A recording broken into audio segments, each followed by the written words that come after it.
Hello friends, welcome back to the channel Shreya teachers diary. देखो, जो आप बीएड सेकेंड ईयर में फ़ाइल्स बनाते हो उसमें आपका एक फ़ाइल होता है पीयर ऑब्जर्वेशन का। तो जब आप स्कूल में इंटर्नशिप करने जाओगे तो वो फ़ाइल आप स्कूल में बनाओगे पीयर ऑब्जर्वेशन का। मैं आपको पहले बता देती हूँ इसमें होता क्या है। देखो, जो पीयर ऑब्जर्वेशन होता है इसमें आप जब स्कूल में इंटर्नशिप करने जाते हो, मतलब ट्रेनिंग करने जाते हो, तो उसमें आपके साथ बहुत सारे आपके फ्रेंड्स भी जाते हैं। तो उसमें से जब वो क्लास लेते हैं अपने ट्रेनिंग के दौरान, तो आप उनको ऑब्ज़र्व करोगे कि वो कैसा पढ़ा रहे हैं, किस ढंग से पढ़ा रहे हैं, वो जो लेसन प्लान डिलीवर कर रहे हैं उसमें क्या कमी है या फिर उसको और बेहतर कैसे बनाया जा सकता है। तो उसके लिए हमें पीयर ऑब्जर्वेशन करना होता है। तो मैं आपको अभी एक पीयर ऑब्जर्वेशन का फॉर्मेट शो कर रही हूँ, उसके अकॉर्डिंग आप अपने सारे पीयर ऑब्जर्वेशन बना सकते हो। और इसमें आपको एक ही पीयर का टोटल ऑब्जर्वेशन नहीं करना है, इसमें आपको लगभग 20 पीयर ऑब्जर्वेशन करने होते हैं। तो आपके जितने फ्रेंड्स हैं आप उन सब का पीयर ऑब्जर्वेशन करोगे, एक लेसन प्लान या फिर दो लेसन प्लान का, तो आपके सारे पीयर ऑब्जर्वेशन हो जाएंगे। तो चलो मैं आपको स्टार्टिंग से दिखा देती हूँ। सबसे पहले यहाँ पर लिखा होता है विद्यालय का नाम, मतलब आप जिस स्कूल में जा रहे हो उस स्कूल का आप यहाँ पर नाम लिखोगे। नेक्स्ट आता है शिक्षक का नाम। यहाँ पे उस शिक्षक का नाम होगा जिसका आप ऑब्जर्वेशन कर रहे हो, मतलब आप जिस अपने फ्रेंड का ऑब्जर्वेशन कर रहे हो तो आप यहाँ पर उसका नाम लिखोगे। नेक्स्ट आता है दिनांक, मतलब आप किस डेट को उसका ऑब्जर्वेशन कर रहे हो वो लिखोगे।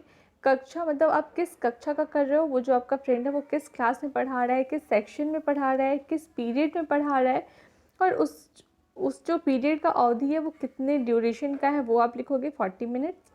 फिर वो जो आपका फ्रेंड है वो किस सब्जेक्ट को पढ़ा रहा है तो वो यहाँ पर आप सब्जेक्ट का नाम लिखोगे, और प्रकरण वो किस टॉपिक को पढ़ा रहा है वो यहाँ पर लिखोगे। उसके बाद आता है, देखो यहाँ पर फर्स्ट पॉइंट आता है पाठ का उद्देश्य।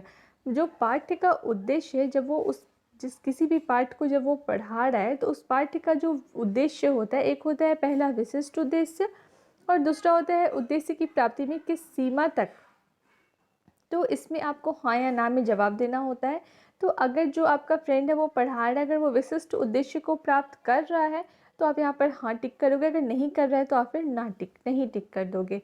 नेक्स्ट है उद्देश्य की प्राप्ति में किस सीमा तक, मतलब वो किस सीमा तक प्राप्त कर पा रहा है या नहीं कर पा रहा है, इसमें भी आप हाँ या ना में आंसर करोगे।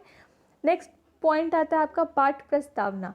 जो पाठ का वो जो उसने जो लेसन प्लान बनाया है उसका जो प्रस्तावना है, मतलब इंट्रोडक्टरी क्वेश्चंस होता है, तो क्या वो उसके पूर्व ज्ञान से संबंधित था। और नेक्स्ट है कि प्रश्न सरल एवं स्पष्ट थे। अगर हाँ हो, अगर है स्पष्ट तो आप हाँ करोगे, नहीं है तो आप नहीं करोगे।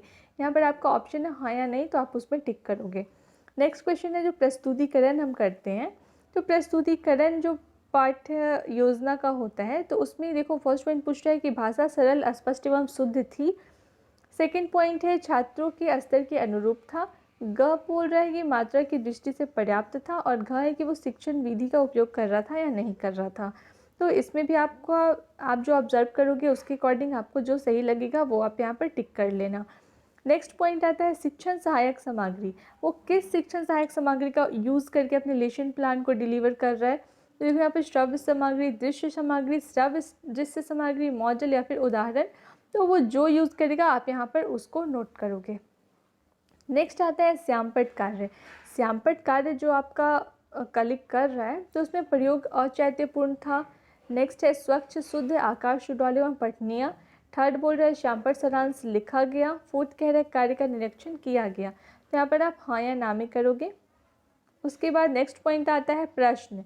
जो उसने प्रश्न किए थे क्या वो प्रश्न पाठ्य योजना अनुरूप थे।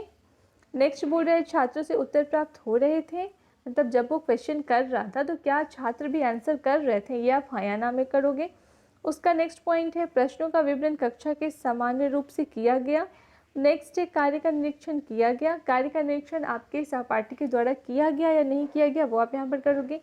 प्रश्नों की संख्या पर्याप्त थी, हाँ या ना में दोगे। उसके बाद नेक्स्ट है अध्यापक, मतलब जो आपका कलीग है उसके बारे में बोल रहे हैं कि अध्यापक का व्यक्तित्व कैसा था, ठीक था, हाँ या नहीं करोगे। उसका गणवेश कैसा था, हाँ या ना करोगे।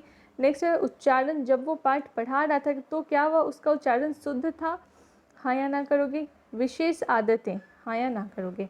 नेक्स्ट आता है मूल्यांकन, आपकी दृष्टि में पाठ्य किस सीमा तक सफल रहा।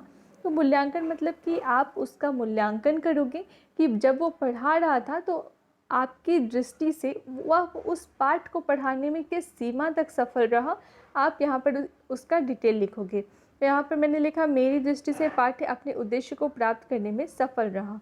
उसके बाद सुझाव, आप क्या सुझाव दोगे कि मतलब जब वो पढ़ा रहा है तो आपके अकॉर्डिंग उसमें क्या और सुधार करना चाहिए, मतलब आप जो सुझाव दोगे उसके अकॉर्डिंग जो वो लेसन प्लान पढ़ा रहा है, जो जिस वो चैप्टर को पढ़ा रहा है वो किस प्रकार इंटरेस्टिंग बनेगा। तो यहाँ पर लिखा है मेरे अनुसार अगर इस पाठ को श्रव्य सामग्री का प्रयोग किया जाता तो पाठ को और मनोरंजक बनाया जा सकता था। तो ये सुझाव आपका होगा। तो ये था आपका पीयर ऑब्जर्वेशन।